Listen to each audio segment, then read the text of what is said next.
It is wonderful to be here in Eugene. I flew up on the plane this morning with a bunch of, actually they're very kind Oregon fans after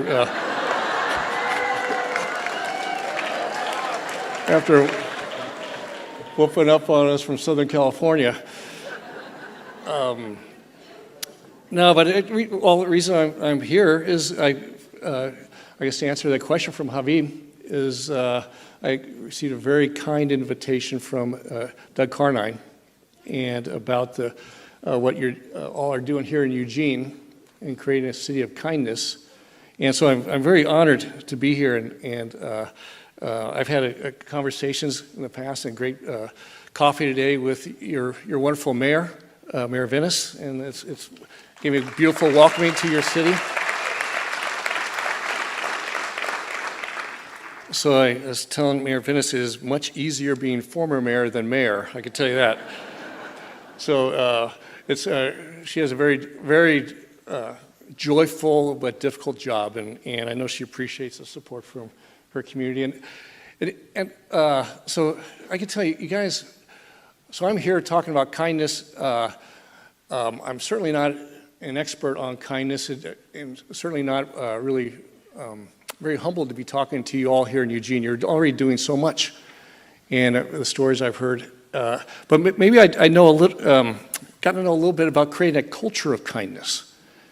And I think what we're talking about really is getting everybody in the same boat, rowing the same direction. And that's a very powerful thing. My wife grew up on a ranch in outside Cheyenne, Wyoming, and one of 8 kids, and her dad would go to his kids or their family all the time and take one of those matches, those wooden matches, and he'd take one and break it, and then he'd take 10 of them for their family, and he'd say, you can't break these 10 matches.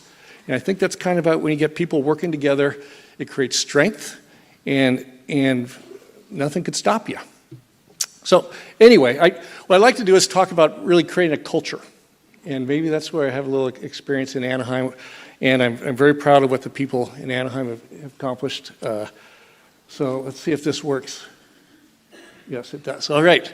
So if you don't mind, I'd like to maybe just talk more conversational. And anyway, so Natasha had written these. They came back after this trip, and they were grieving as a family, and they found all these beautiful things that Natasha had written about kindness as a little 6-year-old. And he said the whole community came out and talked about how Natasha, when other kids were playing video games or whatnot, Natasha would write and talk about kindness all the time. So then Dr. Jayevsky told me, he says, in medicine, you can either treat the symptoms or you can stimulate the body to heal from within holistically. He said, that's what I do as a holistic doctor. And then he said, I think the same thing applies to a city. You can either treat the symptoms or you can stimulate the city to heal from within holistically. He says, I think that has something to do with kindness. So for me, that was one of those light bulb moments, maybe the light bulb moment in my life, because I had 10 years, I call it the whack-a-mole game of symptom treating. And after 10 years, the city kind of seemed in the same spot. And so anyway, as it turned out, I thought I was done with politics. But then 6 years later, this mayor's seat opened up, and I really felt I had to run under this idea of holistically healing the city and changing culture. And the word kindness, I thought a lot about that word. So kindness is, it's way different from being nice. It's doing something for someone else with no expectation in return. It's getting out of what's in it for me. It's, you can do a favor for a return favor that's more like a contract. Nothing necessarily wrong with that, but the virtue is with the kind act. It's actually, the word comes from kin. So I really felt as many of you probably have this feeling, I felt I had to run. So I ran this platform, had to overcome a lot of fear of ridicule, people not maybe thinking I'm not serious, because there's a lot of serious, as mayor knows, a lot of serious things you deal with as a mayor, but I thought I have to do this. So I remember my first event, why am I running? I said, well, here goes. I want to change the culture of the city, create a culture of kindness. And people are like, we get it. Something deeper needs to happen. So I ran, won surprisingly by a large margin. And, oops, there we go. So this idea of culture, I know from my other life, I run a company and a family business, and I know an organization is all about culture, what creates value in a business. It's what creates, why is one school better than another school? Because why is a classroom different? Why is anything? It's about culture, and it's how people think. And if you could change culture, it actually is much more lasting than any, as you see, human nature, the one that's the toughest to change, if ever. But right next to that is culture, and then governance. We could pass all the ordinances in the world and resolutions, but culture is much more powerful. It's how people think. It's how they make decisions. So I thought, well, if a CEO could do it in an organization, a principal in a school, why not a mayor in an entire city? And you're really using this idea of bully pulpit. He's maybe not the best word now with kindness, because bully, but Teddy Roosevelt term. So anyway, so I ran, got elected, and once I was elected, I thought, okay, now what do we do? Because you usually don't think about that when you're running, right? We actually have to do something. So I thought, okay, how would a kind city respond? And in Southern California, we have issues with a lot of people moving in from all over the country, all over the world, and not knowing their neighbors. You think about it, if you're not connected with your neighbors or others, it becomes a very brittle city. And this idea of resiliency. And when bad things happen, a lot of people, sometimes in government we think, hey, we like to tell people the police will take care of it or the fire department will take care of it. Well, forget that. On these big disasters, there's not nearly enough.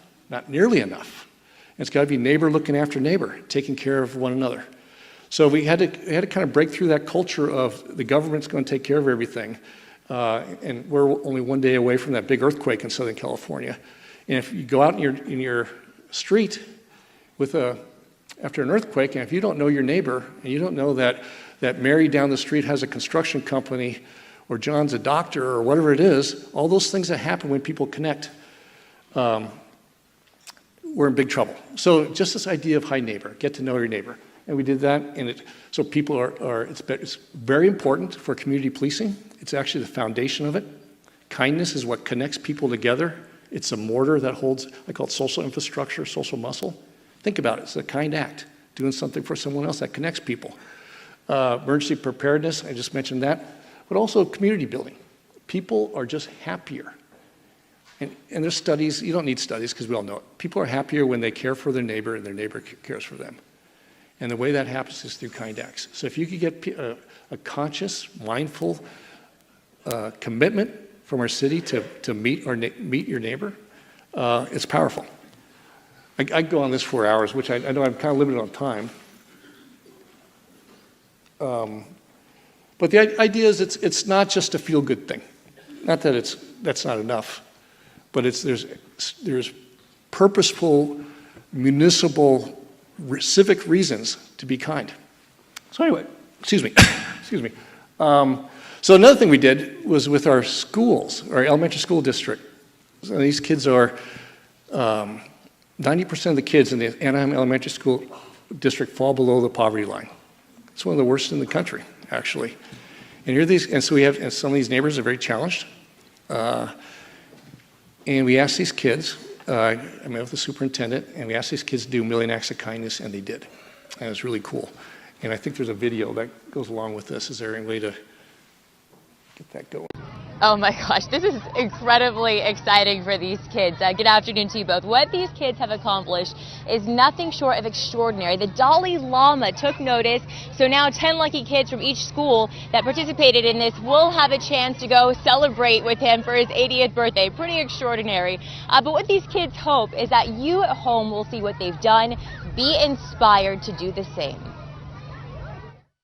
Do you think you'll change the world? It will change the world. An unimaginable feat. Students performed 1 million acts of kindness between 24 elementary schools in Anaheim City School District. Kindness is the secret path too successful. It feels like a spark and your body just comes up like fireworks. Here at Gower Elementary alone, kids performed 70,000 acts of kindness over the past year. My acts of kindness, I help my grandma cook. Help kids that are feeling down, and I help comfort them. We collected coins to support finding a cure for leukemia. Plus, relief to the Philippines, letters to veterans thanking them for their service, and something so simple as giving a little girl a hug if she was sitting alone. This has happened to me, and it has inspired me to help other people. To that little girl sitting there by herself, it's a very, very big thing and can be life-changing.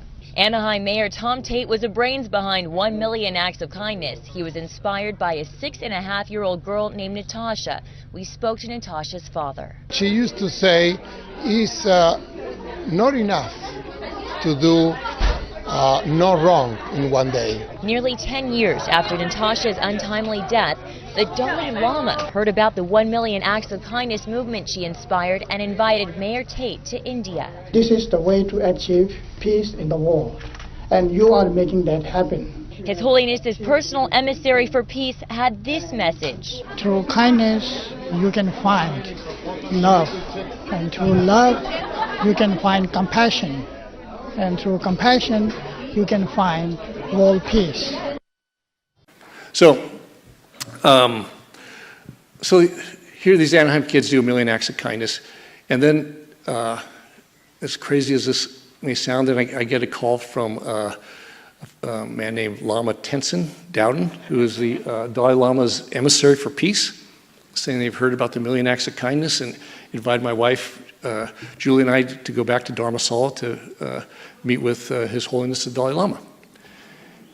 And we went back there, and it was the most incredible trip. 3 days we spent with His Holiness and Bishop Desmond Tutu, of all people. And it was incredible. It was incredible with these two great leaders. And they're talking about, they were actually working on this Book of Joy together. It's out, it's a bestseller now. So that His Holiness believes the path to world peace is creating a culture of kindness in our cities and particularly schools. And he believes if we could do that, within a generation, we'll have world peace. He said, after I'm gone, he says, but we can do that. And he says, will you help me? And I said, of course, what are you going to say to the Dalai Lama? You got too busy with other things. But, and he also said, and he says, you know, what you're doing in Anaheim is a good start. And actually at the time I kind of thought, well, I thought it was a little bit better than a good start. But he says, because it's just a good start. He says, but you have to work at it. He said, you have to work at it. And if you don't work at it, you'll become a city of anger and city of fear. So I let that settle in a little bit. And he's right. Because it doesn't just happen by itself. Even though he believes that we're all born with kindness in us, from our mothers, actually. He believes we all have that. But you have to work at it to bring it out, and certainly bring it out in a city. So anyway, it sounds crazy, but I've gotten to know His Holiness through this process, and I asked him if he would speak to the U.S. Conference of Mayors, which we had in 2015, and in Indianapolis. And then we thought, well, who else can we have share the stage with His Holiness? And if we missed anybody with that, we asked a friend of mine had a connection, talked to Lady Gaga's mother, who has, that's where you get a hold of Lady Gaga, I found out. But she was doing these wonderful things with anti-bullying and LGBTQ issues. But really what she was talking about was kindness. So we asked her if she would come and speak to the mayors with His Holiness. And then and also a guy named Phil Anschutz, who's started something called randomactsofkindness.com, who's a very wealthy guy out of Denver, wonderful, very quietly funds this thing. And so you have this conservative businessman, one of the world's greatest entertainers, and one of the spiritual leaders of the world, all on stage agreeing that it's about creating a culture of kindness in your cities is the key. And it's really very powerful, very powerful. And by the way, Lady Gaga was incredible. She was actually banned from the next Monday from downloading, her music being downloaded in China. So she talks about bravery and kindness. That was a brave thing that she did, a very brave thing. Okay, next slide. So this is more kind of, wait. Hold on. No, remember, it's all about kindness. So then, I guess I want to tell you this just to see where this goes. And none of this I could have planned. I never even thought about. But the concept is so powerful. So back in 2016, we had an officer-involved shooting that led to riots in Baton Rouge, St. Paul. And then you had officers who were killed in Dallas by an assassin. And the country was boiling. And I got a call from the White House saying, can you meet with the president tomorrow? He's putting together an emergency task force on community relations, race relations, and community policing. So here I find myself at the White House with President Obama, head of the Black Lives Matter movement, head of International Police Chiefs Association, Attorney General, and a handful of other folks. And here I am talking about kindness. And the president says, at the end of the meeting, 5-hour meeting. It was an incredible meeting. But it's kindness that shows the humanity of the community to the police officers. And it's kindness that shows the police officers' humanity to the community. And that's the key to that whole issue, is people understanding each other through acts of kindness. And I remember at that time, you also had issues in New York with Eric Gardner, and you had near riots happening in New York. And you had I remember seeing a picture that went viral, and it was a picture of a New York police officer who someone had snapped a picture. It wasn't like a campaign of him buying shoes for a homeless man. You guys remember seeing that? Because it went all over the place. Someone just snapped it and they hung it up on the precinct, and someone took a picture of that, and it goes crazy viral. I said that one picture did more for the NYPD relations with the community than any, billion-dollar PR campaign they could have done. That one act of kindness. It's so powerful. Habib talked about an act of kindness. I mean, it is, my friend Dr. Jayevsky says, kindness is like there's a plant called a bumble plant, tiny little seed you put in the ground, and nothing could happen for 10 years, and all of a sudden this beautiful bush takes off. And that's the way an act of kindness is. Anyway, that led to, this is State Department, Bureau of Counterterrorism. The idea is there's something called Strong Cities Network, cities throughout the world banding together to counter violent extremism. European cities got real issues going on right now with people coming back from ISIS, also a rising kind of a Nazi movement in Germany. So here I find myself speaking to counterterrorism folks about kindness. And so, certainly there are short-term issues that have to be dealt with, but in the long term, generationally, people generally don't hate people who are kind to them, or they don't hate a city that is a kind city. So if you can have, in a generation, maybe this many people hating you to this many people, it gets a lot better. Let's see here.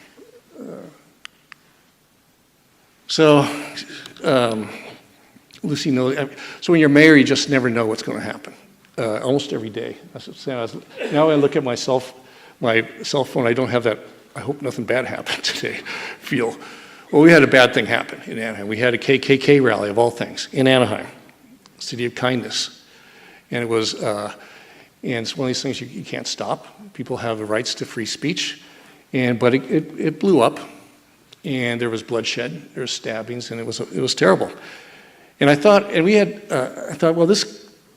really thought it could turn into some real civil unrest, and it didn't.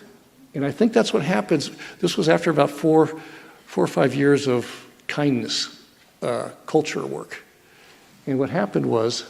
Next slide, please. The next day, a group of people got together, and City Hall had nothing to do with it. They asked me if I would join. And so I go down to the park where it happened, and they started a march from the park to City Hall singing songs and responded to that hate with kindness. And it was very powerful. Next slide. I remember walking past this guy. And it was a, so there's two ways you can respond. One is kind and with kindness, and one is not. I think that builds up kind of a capital account of goodwill in your city by having acts of kindness. Next slide. Again, it's not, this is like serious things. I've gotten to know the head of neurology at Stanford University, and I know you've got a leading neurologist, neuroscientist here in Oregon. Tell you the same thing, but Stanford started a department in their medical school of kindness and compassion. Turns out it's about the healthiest thing you could do for yourself. Your brain rewires itself, blood pressure, immune system, across the board. It's so, which is very interesting. The same antidote, I thought about this, same antidote for our person is also the same antidote for our big corpus. It's kindness. UCLA, just a $20 million grant, study the effects of kindness. That was just a couple weeks ago. So in Anaheim, it came down to when we instituted policies, how we deal with addiction. If you're an addict in Anaheim, now you go to the police station, you'll get help. No judging, because the last thing, if you have an addiction, is to be judged or worse, kicked when you're down. So that sends a message that what the city is there to help you. The police department is kind, which they are, by the way. Sometimes it doesn't come across that way, but it's about bringing out that kindness. So we did that, didn't really know how it would work. Like 300 people in the first year showed up to our police officers or police department and took advantage of that. Homeless issue, I know you've got, all the cities do. I thought, how would a kind city respond? And in Anaheim, first thing we did, we had to start a program called Coming Home Anaheim. So it's very simple. We had all these people who wanted to help and feed people in parks and things like that, but people aren't going to get better if they're not, it's more symptom treating. They're not going to get better if they don't have a roof over their heads. And it's a tough thing for government to handle, because if we had maybe 1,000 or 1,500 homeless people chronically. And you can't take a square, put a round peg in a square hole. Everybody's different. And it takes, frankly, kindness and love. And we had all these people who had it in them. So what we did, Coming Home in Anaheim, it didn't cost the city hardly anything. We just brought a group together to coordinate the churches and mosques and synagogues. And said, we got all these people, if we could get them under a roof, if we could use that energy, and over 1,000 people who were homeless, living in some sort of permanent housing. Didn't cost the city anything. $160,000 a year to coordinate it. Just using the power of kindness. I took some pictures of, we have a riverbed near the stadium. About 1,000 people camped out there. And so my last week of being mayor, last month of being mayor, we approved 2 shelters, so our second and third shelter actually, another 320 beds. And next slide. There it is right there. Salvation Army running it, another nonprofit group running it. But I think what's significant is not one person came to the council meeting to oppose it. Right? So you all know what that's, because, so you guys are faced with this. You've got a mayor here who's trying to make things happen. That is the problem. So in Anaheim, I'll take Orange County. Orange County is 3.2 million people. We had, on the homeless count, maybe 6,000, 7,000 homeless people. So I'm thinking, okay, that's less than 1%. So it's about the same numbers here, maybe 1%, maybe a little bit more per capita here in Eugene. So you think about what 99% cannot solve a 1% problem, right? If you look at it that way, this is solvable. You know, some people just don't fit for whatever reason. They just don't fit in the standards that society has. And the key is to getting shelter, and the key to that is getting a city around locations, because nobody wants them near them. But I tell you this, no one's complained even afterwards. The first one we built, no complaints. The fear is turned out in Anaheim was much greater than any realization. But the stumbling block is the location, because any location, the people around are going to be fearful, rightfully so. I'm going to say rightfully so. I mean, it's understandable. It's usually the biggest investment people have in their lives is their home or their business, and they're very scared. And it's not going to work out. So, but the community, if it takes the community coming together, think about kindness. And actually, by the way, we talked about this at lunch. Kindness doesn't mean you don't, with the homeless situation, it is about holding people accountable too. Because you have public assets, sidewalks, parks, that have to be used for its intended purpose. Like a kind parent doesn't let your kids run amok. So kindness also means holding people accountable, but it means getting them in some sort of shelter with a roof over their head, because they're not going to get better. Certainly camping out on a cold sidewalk. And the only way to get better is really have a roof over their head. And so anyway, it sounds like I'm preachy, and I don't mean to be. Anyway, there's all sorts of the science and everything's really catching. I'm going to say catching up, but it's really lots been written lately. This is Inc. magazine, another article. Next one, making kindness a core tenet of your company. So it's great for business. I don't know why it wouldn't. Everything gets better when people are kinder, including business, including people's bottom line. It's not why you do it.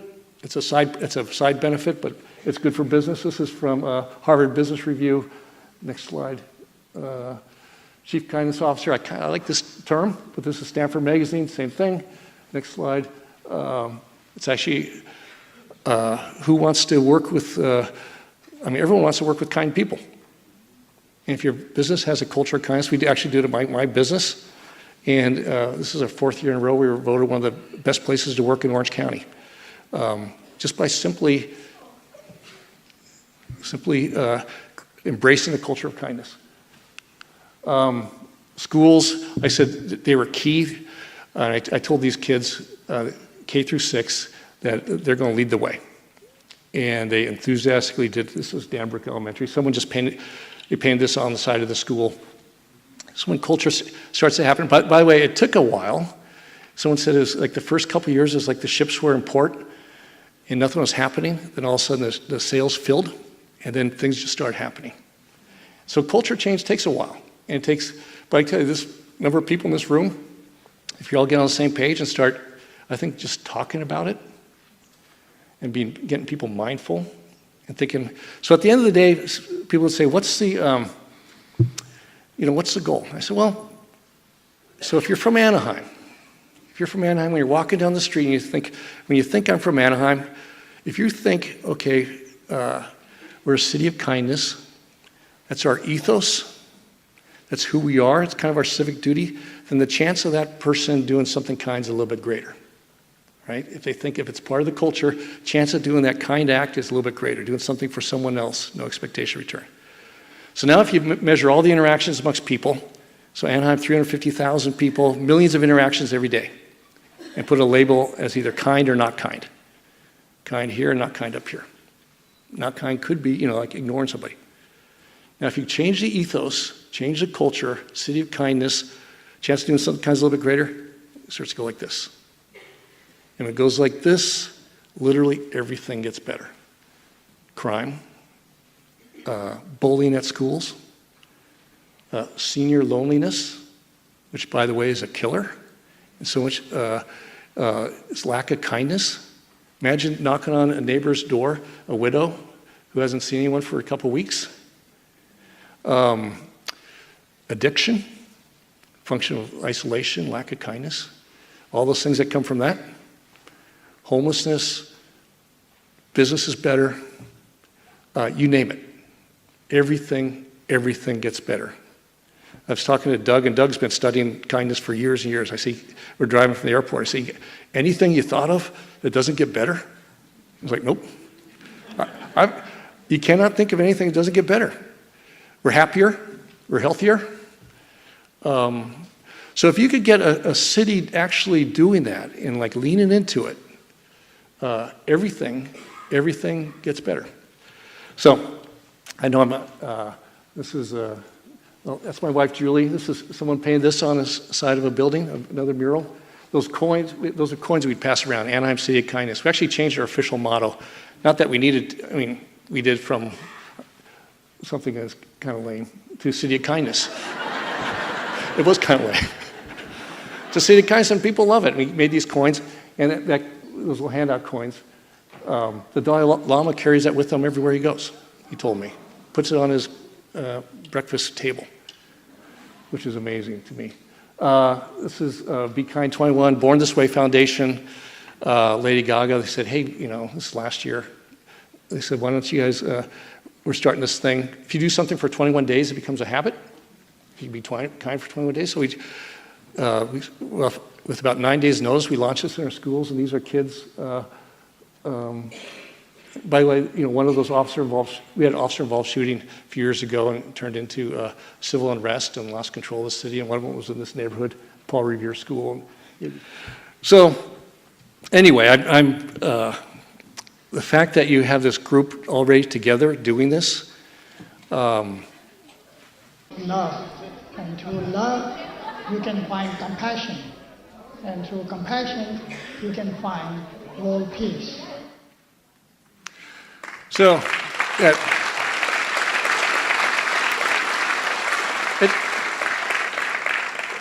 it's a cool video. Maybe you can put it on the webpage of if you want to see it. But I wanted to play that because Dr. Jayevsky says what Natasha would say. It's so profound. It's not enough to do no wrong in a day. Sometimes we kind of think, okay, if we're just not doing any wrong in a day, but again, compassion is doing something for someone else, no expectation of return. And if you get a whole city behind that and all row in the same direction, it is powerful, and everything gets better. And I'm humbled that I was invited here, a former mayor. People don't call former mayors much anymore. So thank you, Mayor. Thank you, Doug. You guys are so far. I'm so impressed with what you guys are doing in Eugene. You have all the ingredients here. You're already doing it. I think it is just coordinating. And the ask is that you all start talking about it. Again, we didn't have any budget for this. But it was just talking about it and getting mindful. So with that, thank you so much. It's an honor to be here.